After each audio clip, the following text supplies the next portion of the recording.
میں ایک پولیس مین ہوں۔ ہوش سنبھالا تو اپنے آپ کو گاؤں کے کھیتوں اور پگڈنڈیوں پر کھیلتے پایا۔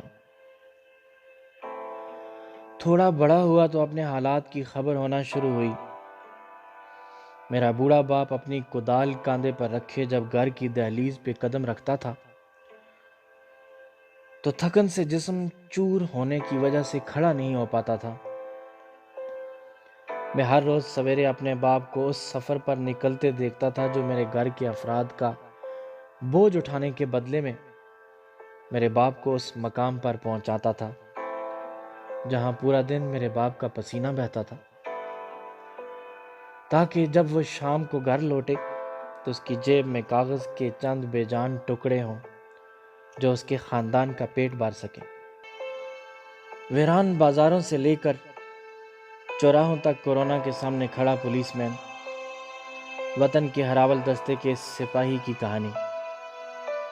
لیکن ناظرین، سبسکرائب کرنا نہ بھولیے، لائک کیجیے اور شیئر کیجیے۔ میرے جوانی کی دہلیز پر قدم رکھتے رکھتے میرے باپ کی کمر جھک گئی، اور ہر غریب انسان کی طرح اس نے بھی اپنی جوانی اور اپنے جسم کی تمام طاقت اپنے اس خاندان پر نچھاور کر دی جس کا وہ واحد سہارا تھا۔ میرے سامنے اب دو راستے ہیں: اپنے آپ کو کتابوں کی نظر کر کے اپنے خاندان کو بھوک سے تڑپتا دیکھوں، یا کتابوں کی دنیا کو خیر باد کہہ دوں اور اپنے باپ کی جھکی ہوئی کمر کا سہارا بن جاؤں۔ اور میں نے دوسرا راستہ اختیار کر لیا ہے۔ میرا باپ بہت خوش ہے۔ اس کا بیٹا یونیفارم پہن کر اس کے ملک کے لوگوں کا محافظ بن گیا ہے۔ آج یونیفارم میں کھڑا میں اپنے اندر ایک نیا اعتماد محسوس کر رہا ہوں۔ شاید یہ بچپن سے جوانی تک کی محرومیوں کا ازالہ ہے۔ میرے ہاتھ میں پکڑی ہوئی گن میرے عقب میں موجود ہزاروں کے مجمع کی حفاظت کی ضمانت ہے۔ میں ایک ایسے مقام پر کھڑا ہوں جہاں کوئی بھی بم میرے جسم کے چیتھڑے بھی اڑا سکتا ہے اور کوئی گولی میرے جسم میں سوراخ بھی کر سکتی ہے۔ ایک خاکی یونیفارم میں ہنستے کھیلتے لوگوں کی زندگی کی حفاظت کو اپنا فرض سمجھ کر کھڑا ہونا میرے لیے ایک اعزاز ہے۔ موت کے دروازے سے جب میں واپس رات کو جا کر سونے کی کوشش کرتا ہوں تو یہ خیال ضرور آتا ہے کہ گھر کی کفالت کی قیمت میں اپنی جان کو موت کے سامنے رکھ کر ادا کرتا ہوں۔ لیکن پھر میرے ذہن میں خیال آتا ہے کہ اپنے معاشرے کی مسکراہٹوں کو اگر میں قائم نہیں رکھوں گا تو کون رکھے گا؟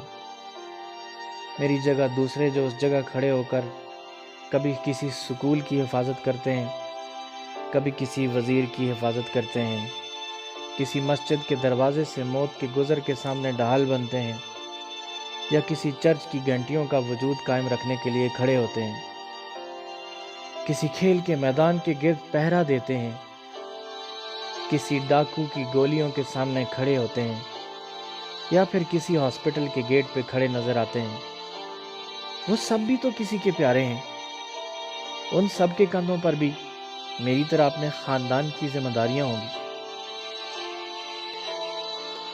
اگلی صبح میں کسی سڑک کے چوراہے پر کھڑا ایک نئے دن کا آغاز کرتا ہوں۔ اب میرے ہاتھ میں گن نہیں ہوتی۔ سورج کی کرنوں کے آغاز کے ساتھ میرے بازو گاڑیوں کی لمبی قطاروں کو سنبھالنے کا آغاز کرتے ہیں، اور پھر بغیر کسی سائے کے دوپہر کی جلتی دھوپ مجھے اپنے حصار میں لے لیتی ہے۔ کسی کو چند لمحوں کے لیے روکتا ہوں تو کئی برے الفاظ سے واپس مجھے ہی واسطہ پڑتا ہے۔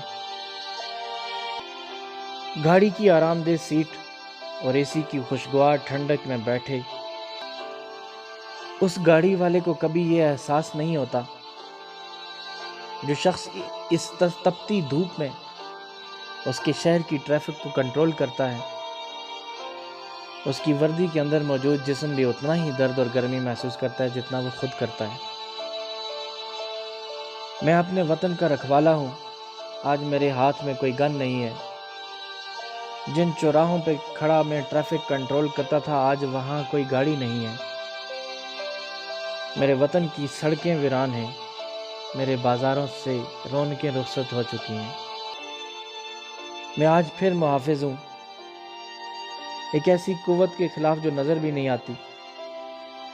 جب میرے وطن کے لوگ گھروں کے اندر محصور ہو کر اپنے آپ کو محفوظ تصور کر کے خوش ہیں، وہیں ان کا سپاہی سڑک پہ کھڑا ہے، کرونا وائرس کے خلاف جنگ میں اپنے ملک کے ڈاکٹرز کے شانہ بشانہ کھڑا ہو کر آپ کا پولیس مین آج فخر محسوس کر رہا ہے۔ فرنٹ لائن پر لڑتے ڈاکٹرز کو سیلیوٹ کرتے ہوئے آپ کے وطن کا یہ پولیس مین یہ کبھی نہیں سوچتا کیا وہ خود سیلیوٹ کا مستحق نہیں ہے؟ میں آپ کا سپاہی اپنے عزم اور ہمت کے ساتھ ہمیشہ آپ کی حفاظت کے لیے کھڑا رہوں گا۔ میں اللہ سے دعا کرتا ہوں میرے بازاروں کی رونقیں بھی واپس آ جائیں گی، گاڑیاں پھر قطاروں میں رواں دواں ہوں گی، اور میں پھر آپ کو کسی چوراہے یا کسی گیٹ کے باہر کھڑا اپنا فرض نبھاتا ملوں گا۔ ملتے ہیں آپ کو ایک نئے ایپیسوڈ کے ساتھ۔